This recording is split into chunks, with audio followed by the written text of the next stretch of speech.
తెలంగాణలో రైతులు ఇబ్బందుల్లో ఉన్నారని మాజీ మంత్రి హరీష్ రావు అన్నారు. ప్రభుత్వం 85 లక్షల మెట్రిక్ టన్నుల ధాన్యం కొంటామని చెప్పి 6 లక్షల మెట్రిక్ టన్నులు మాత్రమే కొనుగోలు చేసిందని విమర్శించారు. వెంటనే రైతుల సమస్యలు పరిష్కరించాలని డిమాండ్ చేశారు. సిద్దిపేట జిల్లా కోడూరు మండలం మల్లారంలో వడ్ల కొనుగోలు కేంద్రాన్ని హరీష్ రావు సందర్శించారు. సమస్యలపై రైతులతో చర్చించారు. రాష్ట్రంలో వడ్ల కొనుగోలు విషయంలో రాష్ట్ర ప్రభుత్వం నిమ్మకు నీరెత్తినట్టుగా ఉండడం వల్ల రాష్ట్ర వ్యాప్తంగా రైతులు చాలా ఇబ్బందుల్లో ఉన్నారు. ఇప్పటి వరకు కొన్నది కేవలం 5-6 లక్షల మెట్రిక్ టన్నులకు మించి ప్రభుత్వం కొనలేదు.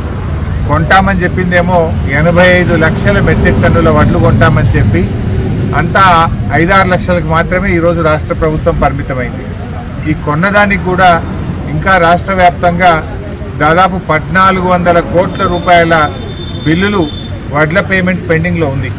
అంటే రాష్ట్ర ప్రభుత్వం ఏ రోజుకు ఆ రోజు వడ్లకు పేమెంట్ చేస్తామని చెప్పారు. కానీ ఇప్పటి వరకు 1200 కోట్ల రూపాయలు ఎంఎస్పీ బిల్లు పెండింగ్ ఉంది. దాదాపు 200 కోట్ల రూపాయలు బోనస్ డబ్బులు పెండింగ్లో ఉన్నాయి. అంటే మాటల్లో మాత్రం 24 గంటల్లో డబ్బులు ఇస్తామని చెప్తున్నారు. కానీ చేతలకు వస్తే రోజుల తరబడి ఇవాళ బోనస్ డబ్బుల కోసం ఎదురు చూడాల్సిన పరిస్థితి ఉంది. పోయిన యాసంగి బోనస్ పైసలు ఇప్పటిదాకా 1 రూపాయి కూడా ఇవ్వలే. పోయిన యాసంగికి సంబంధించిన 1200 కోట్ల రూపాయల బోనస్ డబ్బులు రాష్ట్ర వ్యాప్తంగా పెండింగ్లో ఉన్నాయి.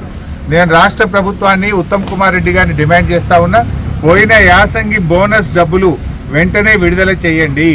వడ్ల కొనుగోలు ప్రక్రియ వేగవంతం చేయండి. మక్కలు కొనుగోలు విషయంలో మొదలు 18 క్వింటాలని నిబంధన పెట్టారు. చాలా నెమ్మదిగా మక్కలు కొంటా ఉన్నారు. ఇప్పటి వరకు ఒక్క రైతు కూడా మక్కల డబ్బులు రూపాయి కూడా రాలేదు రాష్ట్రంలో.